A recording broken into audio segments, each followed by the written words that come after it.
Movie की शुरुआत में हम देखते हैं कि हेनरी नाम का एक बूढ़ा आदमी एलिज़ाबेथ नाम की एक खूबसूरत लड़की से शादी करके उसे अपने घर ले जा रहा था। फिर कुछ देर बाद वो लोग घर पहुंच जाते हैं, जहां हेनरी अपनी मेड और अपने अंधे बेटे ओलिवर से मिलता है। उसके बाद वो दोनों डिनर करके अपने हनीमून को एंजॉय करते हैं। फिर अगले दिन हेनरी एलिज़ाबेथ को अपना पूरा घर दिखाता है, जहाँ हर एक सुविधाएं थी। तब एलिज़ाबेथ एक कमरे में बारे में पूछती है, जिस पर वो बताता है कि तुम सभी कमरों में जा सकती हो, लेकिन सिर्फ इसे छोड़कर, क्योंकि ये मेरा सीक्रेट कमरा है। जिसे कहकर वो उससे रोमांस करने लगता है। अब रात में हेनरी एलिज़ाबेथ से कहता है कि अगली सुबह वो काम के लिए निकलने वाला है। फिर अगले दिन जब एलिज़ाबेथ सोकर उठती है, तब मेड उसे कहती है कि तुम्हें कुछ भी चाहिए तो मुझे बता देना। जिस पर एलिज़ाबेथ उससे पूछती है कि हेनरी तो इतना अमीर है, फिर उसने मुझ जैसी लड़की से शादी क्यों की। लेकिन मेड इस बारे में उसे कुछ भी नहीं बताती और वहाँ से चली जाती है। अब रात में एलिज़ाबेथ को नींद नहीं आ रही थी, इसलिए वो उठकर उसी रूम में जाने लगती है जहाँ पर हेनरी ने उसको जाने से मना किया था। अब एलिज़ाबेथ उस रूम में जाती है तो देखती है कि वो एक लैब है। तभी वो गलती से एक बटन दबा देती है, जिससे एक चेंबर बाहर निकलता है। वहाँ उसे एक लड़की दिखाई देती है जो उसकी ही तरह दिख रही थी, जिसे देखकर एलिज़ाबेथ काफ़ी डर जाती है और भागते हुए अपने रूम में चली जाती है, जहाँ गलती से उसकी उंगली कट जाती है। उसके बाद वो पुलिस को कॉल करने की कोशिश करती है, लेकिन उसके फ़ोन में नेटवर्क नहीं था और वो वहीं पर सो जाती है। फिर अगले दिन एलिज़ाबेथ हेनरी के सामने काफ़ी अनकंफर्टेबल फील कर रही थी। तभी हेनरी उसके कटे हुए उंगली को देखकर पूछता है कि ये कैसे हुआ, जिस पर वो बताती है कि ये बस एक एक्सीडेंट है। उसके बाद रात में वो दोनों सोने चले जाते हैं। फिर आधी रात में हेनरी बिस्तर से उठकर बाहर जाने लगता है, जिसे देखकर एलिज़ाबेथ भी उसका पीछा करने लगती है। लेकिन तभी हेनरी उसके सामने आ जाता है। दरअसल उसको पता चल गया था कि एलिज़ाबेथ उस रूम में गई थी, इसलिए वो उसको मारने के लिए एक हथियार उठाता है, जिसे देखकर एलिज़ाबेथ उस घर से भागने की कोशिश करती है। लेकिन उसका फिंगरप्रिंट काम नहीं कर रहा था, इसलिए एलिज़ाबेथ वहीं पर छुप जाती है। वही हेनरी भी उसी रूम में आ जाता है, लेकिन वो एलिज़ाबेथ को नहीं ढूंढ पाता। फिर एलिज़ाबेथ वहाँ से बाहर आती है और एक हथियार उठा लेती है, लेकिन जब ये ऊपर जा रही थी तभी हेनरी उसे पकड़ लेता है और जान से मार डालता है। फिर अगले दिन वो मेड और ओलिवर के साथ मिलकर उसकी बॉडी को ज़मीन में दफना देता है, जिसके बाद वो तीनों बैठकर लंच करते हैं जैसे कि कुछ हुआ ही ना हो।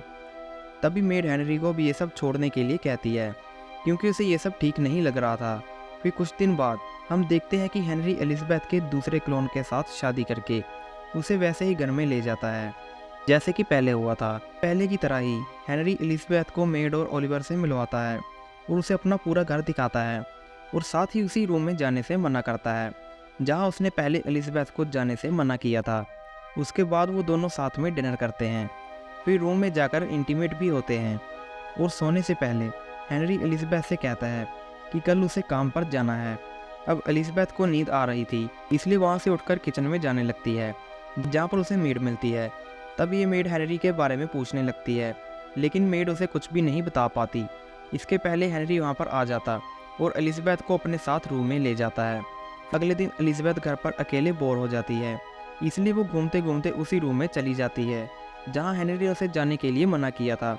तभी एलिज़ाबेथ को वहाँ पर उसकी एक क्लोन दिखाई देती है, जिसे देखकर वो डर जाती है और वहाँ से भाग जाती है। जिसके बाद हम देखते हैं कि एलिज़ाबेथ की क्लोन वहाँ से उठकर उसके पीछे जाने लगती है और उधर एलिज़ाबेथ अपने रूम में जाकर सो जाती है। तभी उसका क्लोन वहाँ पर आती है और उसके कपड़े ऊपर उठाने लगती है। फिर अगली सुबह एलिज़ाबेथ देखती है कि उसके कपड़े ऊपर उठे हुए हैं। तब हेनरी भी वहाँ पर आ जाता है, जिसके बाद एलिज़ाबेथ फ्रेश होने के लिए बाथरूम में जाती है। तभी हेनरी भी बाथरूम में आने लगता है, लेकिन एलिज़ाबेथ उसको आने से मना करती है। लेकिन हेनरी उसकी बात नहीं सुनता और अंदर आ जाता है, जिसके बाद वो एक टॉवल से एलिज़ाबेथ का गला दबाकर उसे मारने लगता है। तभी एलिज़ाबेथ उसको किक मारकर वहाँ से भाग जाती है और दरवाज़ा खोलने की कोशिश करती है, लेकिन उसका फिंगरप्रिंट काम नहीं करता। फिर वो एक ग्लास को तोड़ने की कोशिश करती है, लेकिन ग्लास भी नहीं टूटता। अब एलिज़ाबेथ किचन में जाकर एक चाकू उठा लेती है, लेकिन दूसरी तरफ हेनरी एक रुमाल से बेहोशी की दवा मिलाकर पीछे से वो रुमाल एलिज़ाबेथ के मुंह पर रख देता है और उसके बेहोश होने तक वो रुमाल को दबाए रखता है। वो जैसे ही वो रुमाल हटाता है, तब एलिज़ाबेथ एक चाकू से उस पर अटैक करती है, जिससे हेनरी की मौत हो जाती है और उसकी वजह से एलिज़ाबेथ भी बेहोश हो जाती है। उसके बाद जब एलिज़ाबेथ को होश आता है, तो वो हेनरी की बॉडी को घसीटते हुए दरवाजे के पास लाती है और उसके फिंगरप्रिंट से लॉक खोलने की कोशिश करती है, लेकिन लॉक नहीं खुलता। फिर फ्लोर पर पड़ा हेनरी का खून साफ करती है और हेनरी की बॉडी को एक जगह पर छुपा देती है, जिसके बाद वो नहाकर खून लगे हुए कपड़े को जला देती है। और फिर वो रूम में जाकर हेनरी के मोबाइल से पुलिस को कॉल करने लगती है, लेकिन उसके मोबाइल पर नेटवर्क नहीं आ रहा था। तभी वो खिड़की से देखती है कि मेड और ओलिवर घर में आ रहे हैं, इसलिए वो एक जगह पर जाकर इस तरह से बैठ जाती है कि जैसे कुछ हुआ ही ना हो। तभी वो दोनों घर में आ जाते हैं और एलिज़ाबेथ को जिंदा देखकर काफ़ी हैरान हो जाते हैं। फिर मेड वहाँ से किचन में चली जाती है, जहाँ उसे अचानक दिल का दौरा पड़ता है, लेकिन वो किसी तरह एम्बुलेंस को कॉल करके उसे बुलाती है।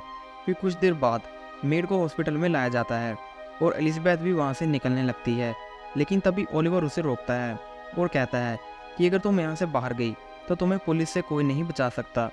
असल में ओलिवर को पता चल गया था कि एलिज़ाबेथ ने हेनरी को मार दिया है और अब वो दोनों मिलकर हेनरी के बॉडी को चैम्बर में डालकर जला देते हैं। उसके बाद ओलिवर एलिज़ाबेथ को बताता है कि तुम क्लोन हो और हेनरी ने तुम्हारे जैसे कई क्लोन बनाए थे, जिसमें से 4 को अब तक मार चुका है। तुम 5वीं हो। जिस दौरान यहाँ पर हेनरी का दोस्त लोगन आ जाता है और एलिज़ाबेथ से हेनरी के बारे में पूछता है, जिस पर वो बताती है कि हेनरी घर पर नहीं है। लेकिन तभी पीछे से ओलिवर उसे शूट करके मार डालता है और अब ओलिवर एलिज़ाबेथ को समझाता है कि लोगन हेनरी के साथ मिला हुआ था, इसलिए मुझे उसे मारना पड़ा। इसके बाद वो दोनों लोगन के बॉडी को भी ले जाकर जला देते हैं।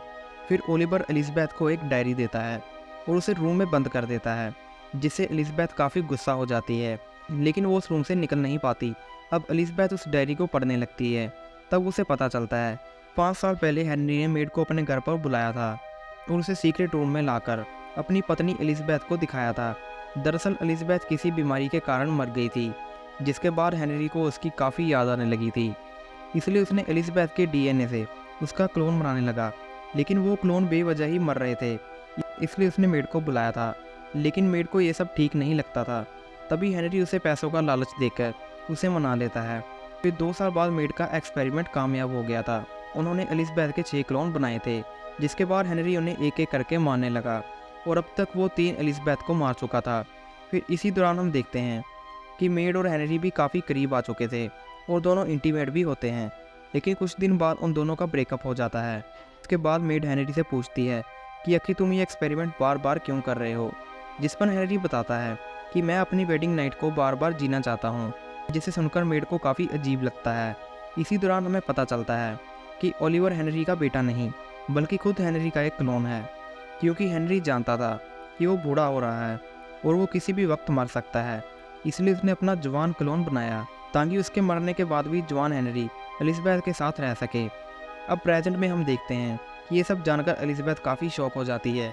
फिर अगले दिन ओलिवर एलिज़ाबेथ के पास जाकर उससे पूछता है कि तुम उस डायरी में मेरे बारे में क्या पता चला, जिस पर वो कहती है कि तुम हेनरी के क्लोन हो।